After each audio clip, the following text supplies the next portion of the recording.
Pendant des années, vous avez entendu dire que l'Iran était une puissance militaire invincible, que les gardiens de la révolution islamique étaient l'élite des élites, des soldats fanatiques qui mourèrent pour le régime sans hésiter, les mêmes qui pendant des décennies ont pointé des missiles sur Israël, menacé de bloquer le plus grand corridor pétrolier du monde et juré de détruire l'Occident.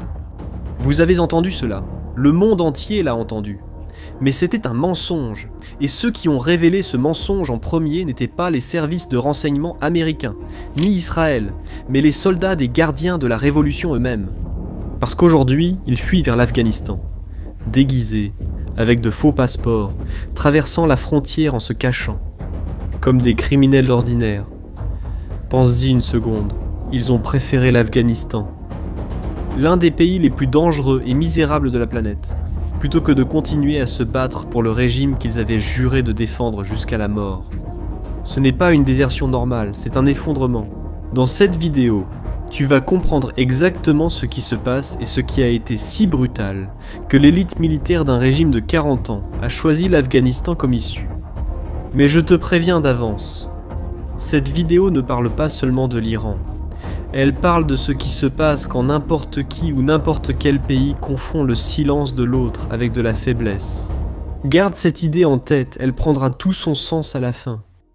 Pour comprendre l'ampleur de ce qui se passe, tu dois savoir qui sont les gardiens de la révolution islamique. Ce n'est pas une armée ordinaire. Créée juste après la révolution islamique de 1979, les gardiens de la révolution ont été fondés avec une mission très spécifique. Protéger le régime. Pas le pays, le régime. C'est comme si tu créais une armée, une force parallèle à l'intérieur de ton propre pays, composée des personnes les plus fanatiques et les plus loyales au guide suprême. Entraînés à tuer, entraînés à mourir et surtout entraînés à ne jamais contester. Ils contrôlent une partie de l'économie iranienne, financent des groupes armés dans d'autres pays, comme le Hezbollah au Liban et le Hamas en Palestine, utilisent des drones, des missiles balistiques, des réseaux d'espionnage. Ce sont les bras armés du régime, à l'intérieur comme à l'extérieur de l'Iran. Pendant des décennies, le monde occidental a vu les gardiens de la révolution comme l'une des organisations militaires les plus dangereuses du Moyen-Orient. Les États-Unis l'ont officiellement classé comme une organisation terroriste. Ce sont ces hommes qui traversent aujourd'hui la frontière vers l'Afghanistan avec de faux passeports. Mais pour comprendre comment ces hommes en sont arrivés là, il faut remonter quelques mois en arrière. Parce que l'effondrement n'a pas commencé à la frontière avec l'Afghanistan, il a commencé dans une salle de réunion, et ce qui s'est passé là-bas a été le déclencheur de tout. Pendant des mois, les États-Unis et l'Iran ont tenté de parvenir à un accord nucléaire. Les discussions ont eu lieu à Oman et à Genève, avec des représentants du gouvernement omanais, servant d'intermédiaires entre les deux parties. Comme les États-Unis et l'Iran ne se parlent pas directement, l'envoyé spécial américain, Steve Witkoff, et le conseiller Jared Kushner représentèrent les États-Unis. Du côté iranien, le ministre des Affaires étrangères, Abbas Araghchi, dirigeait le groupe. Les Américains ont mis une proposition sur la table, et c'était une proposition généreuse. Les États-Unis ont dit « Nous allons vous donner du combustible nucléaire, prêt à l'emploi, enrichi, suffisant pour alimenter tout votre réseau énergétique pendant 10 ans. Entièrement gratuitement. La seule condition, c'est que vous arrêtiez d'enrichir de l'uranium sur votre territoire, tout simplement. Vous continuez avec votre énergie nucléaire, mais vous n'enrichissez plus. » Pensez à ce que cette proposition signifiait, si le programme nucléaire iranien était vraiment pacifique. Comme le régime l'a toujours affirmé devant les Nations Unies et le monde entier, ce serait la solution parfaite. Énergie garantie, sans sanctions, sans conflit. Mais l'Iran a refusé, et il ne l'a pas fait poliment. Araghchi a déclaré que l'Iran avait le droit absolu de produire son propre uranium sur son territoire, et il n'a pas cédé. À ce moment-là, les Américains ont compris ce qui se passait réellement. Si vous refusez du combustible gratuit, il devient très clair que ce que vous voulez, ce n'est pas le combustible, c'est le processus de production. La seule raison pour laquelle vous voulez le processus au lieu du résultat, c'est que l'objectif final n'est pas l'énergie électrique, c'est une bombe. Mais c'est là que la partie la plus effrayante est arrivée. Pendant les négociations elles-mêmes, les représentants iraniens ont révélé quelque chose qui a laissé les Américains sans voix. L'Iran a admis qu'il possédait environ 10 000 kg d'uranium enrichi. Sur ce total, environ 1000 kg étaient dans une version plus enrichie, appelée 20%, et 460 kg étaient dans une version encore plus puissante, appelée 60%. Pour vous donner une idée, fabriquer une bombe nucléaire nécessite de l'uranium enrichi à 90%. À 60%, vous êtes déjà très proche. C'est comme être à le dernier étage, juste avant le sommet. Et les Iraniens ne l'ont pas seulement admis, ils s'en sont vantés. Witkoff a révélé dans une interview après l'attaque que les négociateurs iraniens eux-mêmes lui ont dit, avec fierté, que ce stock était suffisant pour produire 11 bombes nucléaires. Lors d'une table de négociation de paix, Witkoff a raconté qu'il ne montrait aucune honte. Au contraire, il semblait fier d'avoir trompé les inspecteurs internationaux de l'Organisation des Nations Unies, qui étaient censés contrôler ce type de matériel, non pas comme une alerte, mais comme une menace. 460 kg d'uranium enrichi à 60%, plus 1000 kg d'uranium enrichi à 20%, et le reste est à 3,67%. Ils fabriquent leur propre centrifugeuse pour enrichir ce matériau, donc il n'y a pratiquement aucun moyen de les arrêter. Ils ont un approvisionnement infini de cela. À ce moment-là, l'équipe américaine a compris qu'il n'y avait plus rien à négocier. Les discussions sont devenues une épreuve d'intimidation. Au cours d'une séance particulièrement tendue, Arakchi a élevé la voix contre Witkoff et a commencé à crier. Witkoff s'est levé et a dit qu'il pouvait tout simplement partir. Si c'était ainsi que l'Iran voulait gérer les choses. Mais le mal était déjà fait. Les États-Unis avaient là la confirmation dont ils avaient besoin. L'Iran utilisait les négociations comme un théâtre, gagnant du temps, finalisant son programme. La décision était prise. Maintenant, réfléchis à ça une seconde. L'Iran vient d'admettre qu'il a du matériel pour 11 bombes. Il a crié sur le diplomate américain. Il a même refusé du carburant gratuit. Si tu étais le président des États-Unis à ce moment-là, qu'est-ce que tu ferais? Tu imposes une sanction? Tu convoques une réunion à l'ONU? Tu négocies encore? La réponse des États-Unis a été celle à laquelle le monde ne s'attendait pas.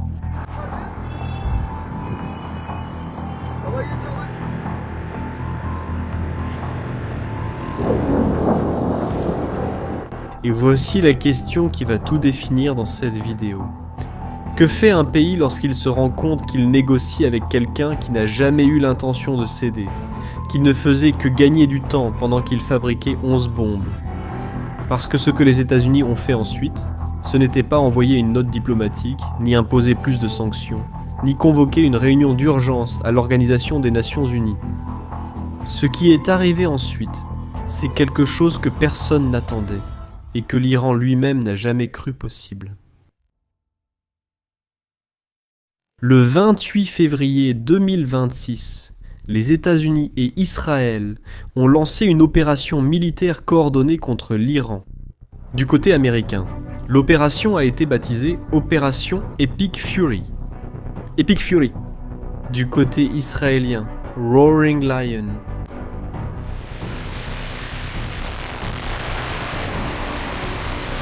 Toutes les branches des forces armées américaines ont participé. L'armée de terre, la marine, les Marines, l'armée de l'air, la force spatiale et les troupes de réserve. Tous ensemble, intégrés avec les forces israéliennes, à une échelle jamais vue dans l'histoire moderne. Les services de renseignement américains avaient surveillé pendant des mois les mouvements de la haute direction du régime iranien. Ils savaient où ils seraient. Quand et comment. Un matin, 49 dirigeants du régime iranien se sont réunis pour un petit déjeuner. Imaginez la scène. Les hommes les plus puissants d'Iran, des généraux, des commandants, des conseillers du guide suprême, assis dans une salle, discutant de la guerre qui approchait, avec le sentiment d'être protégés. Ils ont choisi l'heure du matin, en se basant sur la logique militaire. Le matin, les vents sont moins favorables aux attaques aériennes et le soleil gêne la vision des pilotes. C'était, en théorie, le moment le plus sûr pour se réunir. Mais les services de renseignement américains le savaient aussi. Ils connaissaient l'heure, ils connaissaient l'endroit, ils savaient qui serait assis, sur quelle chaise. Les Américains savaient exactement où se trouveraient les dirigeants les mieux protégés d'Iran. L'endroit, les noms. Ce n'est pas de la chance, ce sont des années d'infiltration au cœur du régime. Les missiles sont arrivés avant que quiconque puisse réagir.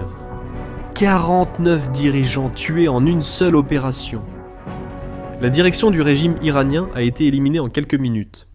Et avec eux, l'ayatollah Ali Khamenei, le guide suprême de l'Iran, l'homme qui a contrôlé le pays pendant des décennies, la figure la plus puissante du régime.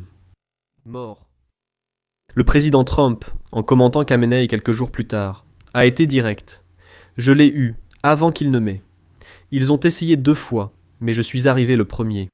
Une référence directe aux tentatives d'assassinat contre Trump lui-même, pendant la campagne électorale de 2024, attribuées à des agents iraniens. Lorsque la nouvelle a été confirmée, le monde a été sous le choc, mais à l'intérieur de l'Iran, le choc était d'une autre dimension. Le régime iranien a tenté de réagir. Moins de 2 heures après les premières attaques, l'Iran a tiré des missiles sur des bases américaines dans la région et sur des cibles israéliennes. Le ministre des Affaires étrangères est apparu dans des interviews en direct, disant que rien n'avait changé, que la capacité militaire était intacte, que de nouveaux commandants étaient déjà en place. Mais les chiffres racontaient une histoire complètement différente. Dans les jours qui ont suivi, le nombre de commandants tués n'a cessé d'augmenter. Le système de commandement des gardiens de la Révolution avait été détruit de manière précise et sans interruption. Les services de renseignement américains savaient qui étaient les dirigeants, savaient où ils se trouvaient, savaient quand ils se réunissaient et les ont éliminés un par un. Le général Dan Kane, le chef suprême des forces armées américaines, a déclaré que l'opération était le résultat de mois et, dans certains cas, d'années de planification minutieuse. Ce n'était pas une attaque impulsive, c'était le résultat d'un travail de renseignement extraordinaire. Et c'est là que les gardiens de la Révolution ont commencé à se fissurer de l'intérieur. Parce que c'est une chose de perdre une bataille, les armées perdent des batailles et continuent d'avancer. Mais ce qui se passait à l'intérieur des gardiens de la Révolution n'était pas seulement une défaite militaire, c'était quelque chose de bien plus profond, c'était la perte de la foi.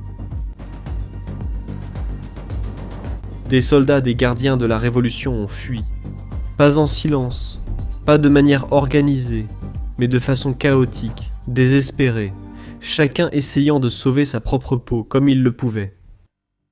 Des vidéos ont commencé à circuler sur les réseaux sociaux montrant des membres des gardiens de la Révolution dans les régions frontalières de l'Iran avec l'Afghanistan. Imaginez, des soldats entraînés pour la guerre, portant des vêtements civils par-dessus leur uniforme, transportant de simples sacs, montrant des documents avec des noms qui ne sont pas les leurs. Ils traversent la frontière dans la file, avec des civils ordinaires, essayant de ne pas attirer l'attention, effrayés, sans savoir ce qui les attend ensuite.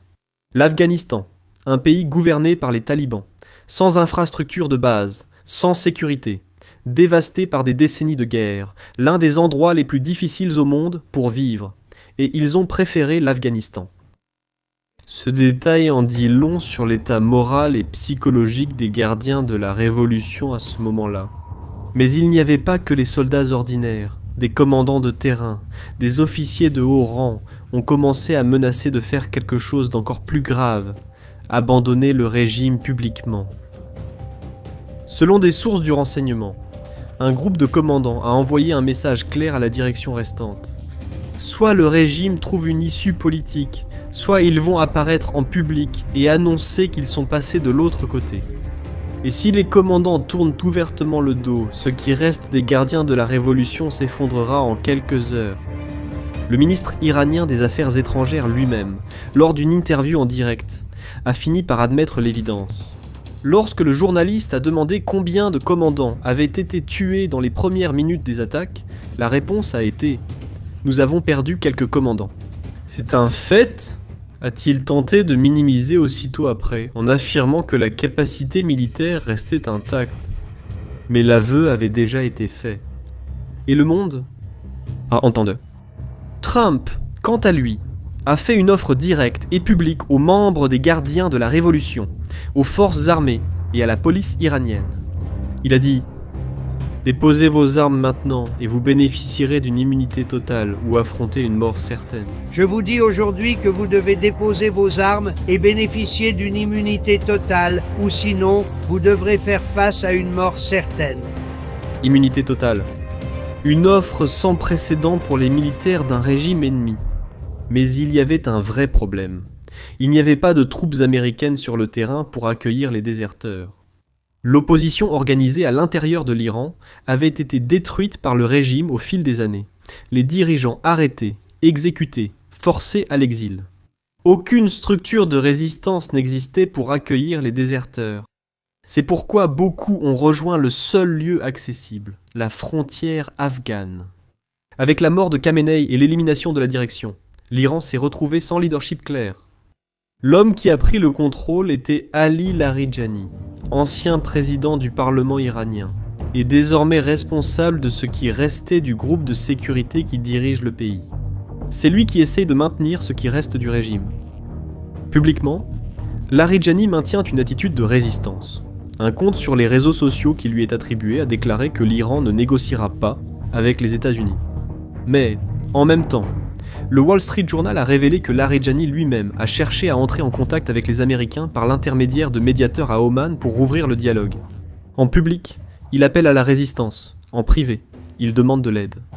Trump a confirmé que des discussions étaient envisagées, mais il a tenu à rappeler au monde la situation de l'Iran. Il a dit « La plupart des personnes avec qui nous négocions n'existent plus, elles sont mortes. Le deuxième et le troisième sont également morts. Ils auraient dû conclure l'accord plus tôt. Ils ont attendu trop longtemps. » L'Iran a également clairement indiqué qu'il était prêt à renoncer à des choses qui auraient été impossibles à imaginer quelques mois auparavant. Reconnaître les États-Unis comme un pays légitime, abandonner l'objectif déclaré de détruire Israël et assouplir les lois strictes qui étouffent la population iranienne depuis des décennies. Mais Donald Trump ne montrait aucun empressement, et tant que les négociations n'avançaient pas, le régime continuait de saigner de l'intérieur. Et il y a un détail dans cette histoire que la plupart des gens n'ont pas encore remarqué, et c'est peut-être le signe le plus clair que le régime sait déjà qu'il a perdu. Réfléchis bien à ce qui s'est passé dans toute cette séquence. L'Iran est allé à la table des négociations et, au lieu de négocier, a choisi d'intimider, a révélé l'arsenal. Il s'est vanté des 11 bombes. Il a crié sur le diplomate américain. Il pensait être en position de force. Mais c'est précisément cette arrogance qui a scellé le destin du régime. Parce qu'en révélant l'ampleur du programme nucléaire, l'Iran a offert aux Américains la justification parfaite pour agir. En criant et en refusant tout accord, il a fermé la dernière porte diplomatique. En se sentant invincible, il a baissé sa garde au mauvais moment. Cela porte un nom, l'arrogance. Lorsqu'un camp se sent tellement puissant, il commence à commettre des erreurs qu'un adversaire plus faible ne ferait jamais. Et dans l'histoire, l'arrogance a fait tomber des empires bien plus grands que l'Iran. Le régime n'a pas été détruit uniquement par les missiles américains. Il a été détruit par sa propre certitude d'être invincible. Maintenant, je veux te poser une question simple. Et j'aimerais vraiment lire ta réponse dans les commentaires. Penses-tu que le régime iranien va encore survivre à ce conflit ou est-ce sa chute définitive? Écris-le en bas. Il n'y a pas de bonne réponse. Je veux savoir ce que tu en penses. Si cette vidéo t'a aidé à comprendre ce qui se passe dans le monde, partage-la avec quelqu'un qui veut aussi comprendre. Et si tu n'es pas encore abonné à la chaîne, abonne-toi maintenant. On couvre ces sujets chaque semaine, sans blabla. À la prochaine.